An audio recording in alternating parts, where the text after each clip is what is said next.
Christine and Michael Barnett had always dreamed of making a difference in the world. They believed in kindness and giving a child a second chance at life. So when the adoption agency called with an urgent case, an orphan from Ukraine, alone, suffering from a rare genetic disorder, they saw it as fate. Natalia was described as a 6-year-old girl with spondyloepiphyseal dysplasia congenita, a form of dwarfism that made her bones fragile and stunted her growth. The agency assured them she needed a loving home, and despite already having 3 biological sons, the Barnetts eagerly opened their hearts. But from the moment they saw her at the airport, something felt off. She was tiny, yes, but not in the way a 6-year-old should be. Her features seemed mature, her expressions oddly knowing. But Christine pushed the doubts aside. This was their daughter now. At first, Natalia seemed grateful, clinging to Christine like a child afraid of being abandoned again. She was given new clothes, warm meals, and a place to call home in Indiana. But it wasn't long before Christine noticed peculiarities that sent a cold shiver down her spine. For a child her age, Natalia spoke with an unsettlingly advanced vocabulary. There was no baby talk, no innocent mispronunciations, just perfect sentences, as if she had been conversing with adults for years. And then there was bath time. Christine had prepared the tub, helping Natalia out of her clothes when she froze. She wasn't sure what she expected to see, but what she did see wasn't normal for a 6-year-old. Natalia had pubic hair. Christine's heart pounded. Maybe it was a medical condition, a side effect of her disorder. Maybe, but the nagging feeling wouldn't go away. Still, she said nothing. She wanted to believe this was just her imagination. The more time passed, the more troubling things became. Natalia wasn't interested in dolls or toys like other 6-year-olds. She never talked about fairy tales or cartoons, only about things far beyond her supposed age. One day, Christine overheard her speaking to another child in the neighborhood. "I don't need to go to school," Natalia said, her voice cold. "I already know everything." It wasn't just her words. It was the way she said them. Then came the incidents. Christine began waking up at night to the feeling of someone standing over her. At first, she brushed it off as paranoia. But then she started seeing her. Natalia, standing at the foot of their bed, just staring. She would blink, and Natalia would still be there, unmoving, her dark eyes locked onto her. And then, one morning, Christine found something that made her blood turn to ice. A set of knives had been taken from the kitchen. They weren't in the drawers, not in the sink. They were hidden under Natalia's bed. Michael tried to rationalize it. "She's been through a lot," he told Christine. "Maybe she's just scared, trying to protect herself." But then Natalia's behavior escalated. One evening, while their sons were playing outside, Natalia stood at the top of the stairs, watching Christine cook. Then, without warning, she lunged forward. Christine barely dodged as a chair came crashing down the staircase, just inches from where she stood. She looked up, breathless, and met Natalia's eyes. There was no fear, no guilt, just a quiet, knowing smile. Christine knew then that something was very, very wrong. Natalia wasn't a 6-year-old child. She was something else entirely, and they had brought her into their home. Christine Barnett's hands shook as she scrubbed the dishes. She tried to focus on the sound of water running, on the distant laughter of her sons outside, but her mind was trapped in the moment at the staircase.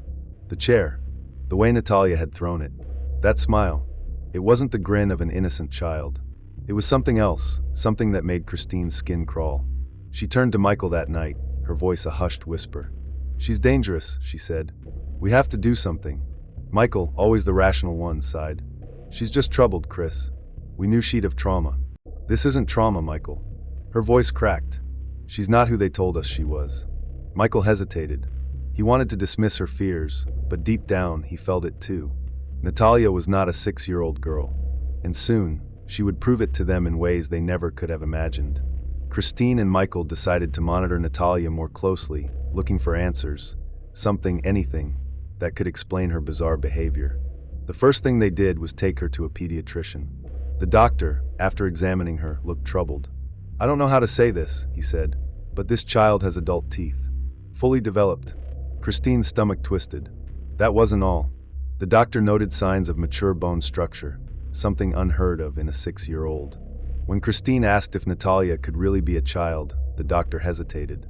"I can't say for certain," he admitted, "but I would estimate she's at least a teenager, possibly older." Still, there was no solid proof. Nothing that would confirm their worst fear. Not yet. After the doctor's visit, Natalia's behavior grew darker. It was as if she knew they were onto her. Christine found her drawing disturbing images, sketches of the family lying in bed with knives above them. She started whispering things under her breath, things Christine couldn't always hear, but sometimes she caught fragments. "They'll be sorry. I'll make them pay." Then one night, the terror reached its peak. Christine awoke to a strange noise, a soft, shuffling sound. She turned her head, her pulse hammering. And there, standing inches from her face, was Natalia. She was holding a knife. Christine gasped, scrambling backward. "What are you doing?" Natalia tilted her head, her eyes blank. Then, in the calmest voice imaginable, she said, "I'm trying to kill you." Michael leapt from the bed, yanking the knife from her hands. Christine sobbed, her entire body trembling. Natalia didn't fight. She didn't scream. She just stared. Then she whispered, "It's not over." Christine knew in that moment that they couldn't keep her in their home any longer. The next day, Christine and Michael dug deeper into Natalia's past. They searched through her documents, looking for anything that might explain the inconsistencies. And then they found it, buried beneath paperwork, a birth certificate. Christine's breath hitched. The year listed wasn't 2003. It was 1989. If this document was real, it meant that Natalia wasn't a 6-year-old child. She was a 22-year-old woman. The room spun. The adoption agency had given them a fully grown adult, one who had pretended to be a helpless child, and they had let her into their home. That night, Christine and Michael sat at the kitchen table silent. Neither of them touched their dinner. Finally, Christine spoke. "We have to get rid of her." Michael met her eyes. "How?" Christine swallowed hard. "We change her age legally. We move her out, and we walk away." Michael hesitated. "If we're wrong about this." "We're not," Christine said. "She tried to kill us, Michael. We won't survive another night." Michael clenched his fists. He hated this, but deep down, he knew she was right. Natalia had to go. Christine Barnett's hands trembled as she clutched the birth certificate. 1989, not 2003. Natalia wasn't a child. She wasn't their helpless little girl. She was a fully grown woman. And she had been living under their roof, watching them while they slept, whispering threats under her breath. Michael sat across from her, staring at the document in disbelief. "If we go to the police, what do we even say?" he murmured. "That we adopted an adult by accident." Christine inhaled sharply. "We don't go to the police. We go to court." And so they did.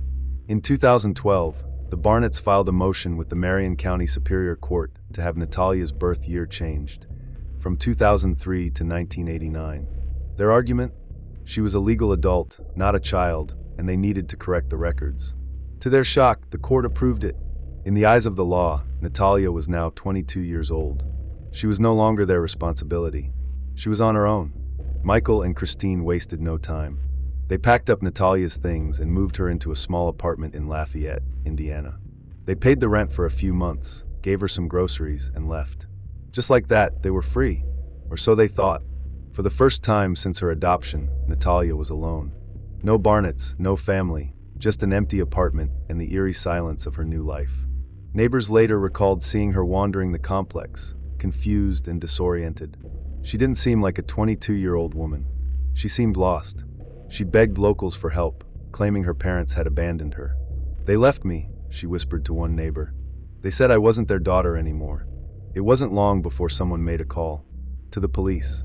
When officers arrived, Natalia told them everything. She had been adopted, but now her parents had left her behind. She didn't know why. She didn't understand. And most chillingly, she still insisted she was a child.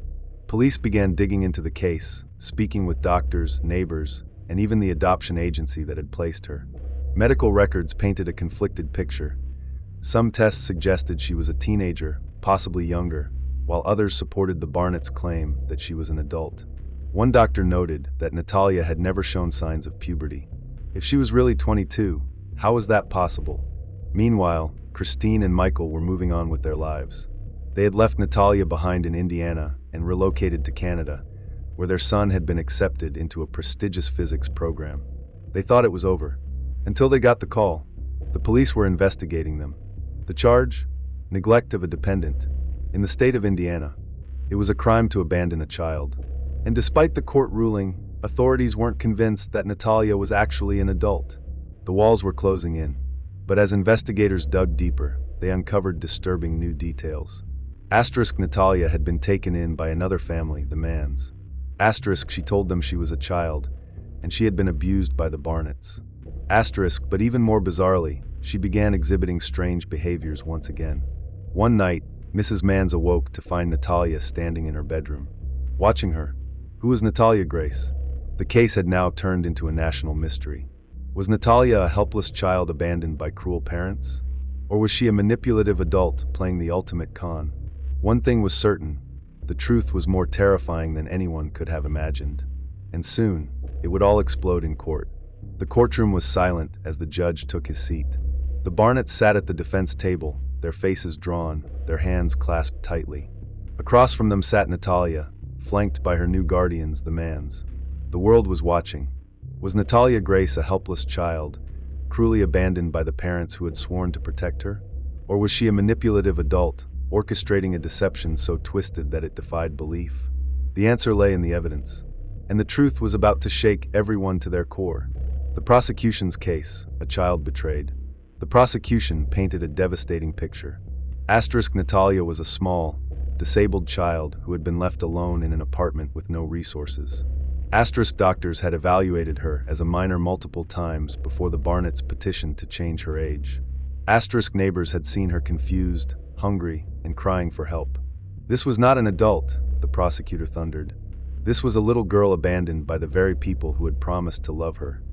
And then, they called Natalia to the stand. Natalia's testimony, a cry for help or a performance. She took slow, careful steps to the witness stand, her tiny frame barely visible above the microphone. When she spoke, her voice was soft, uncertain. "I don't understand why they left me," she said, tears pooling in her eyes. "I just wanted a family." She recounted the horror of being left alone, how she had rationed food, how she had tried to enroll in school but was turned away because of her supposed age. "I didn't lie," she whispered. "I didn't pretend. I'm just me." The jury was transfixed. Was this the voice of an innocent child, or the calculated words of a con artist? Then came the defense's turn. Christine Barnett took the stand, her voice shaking, but her words were firm. "Natalia is not a child," she insisted. "She's an adult. She threatened our lives." She described the chilling incidents. Natalia standing over their bed with a knife, whispering disturbing things, hiding her menstrual blood. "She told me she wanted to kill us," Christine said, her voice cracking. "She admitted it." Michael backed her up. "We weren't trying to hurt her," he said. "We were trying to protect our family." Then came the moment that changed everything. The defense revealed a shocking piece of evidence, a letter from a doctor who had evaluated Natalia in 2010, before her adoption. In it, the doctor stated, "Natalia's physical and dental development are consistent with a person significantly older than 6 years." More testimony followed. Experts debated her age, but there was no definitive proof. Then, the prosecution dropped their own bombshell. Medical reports from 2016 claimed Natalia had not shown signs of puberty. If she was truly an adult, how was that possible? The trial spiraled into confusion. Two narratives, each with evidence to back it up. Asterisk if Natalia was really a child, the Barnetts had committed an unthinkable crime. Asterisk if she was an adult, she had pulled off one of the most disturbing hoaxes in history. The jury was split. Whispers filled the courtroom. Reporters scrambled to piece the case together. And then the verdict came in. Michael Barnett was acquitted. Christine Barnett's charges were dismissed. In the eyes of the law, there was not enough evidence to prove Natalia was a child at the time of her abandonment. The Barnetts were free. But as the gavel slammed down, a chilling question remained. Who was Natalia Grace? And the most terrifying part? No one knew for sure. What really happened? The courtroom was silent as the final verdict echoed through the air. Michael Barnett, acquitted. Christine Barnett, charges dismissed. The case was over. Or was it? Even as the legal system made its decision, the world remained divided. Was Natalia Grace a helpless child, failed by the system? Or was she a master manipulator, hiding behind a fabricated identity?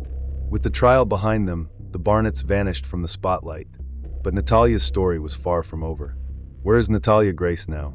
After the trial, Natalia was taken in by another family, the Manns.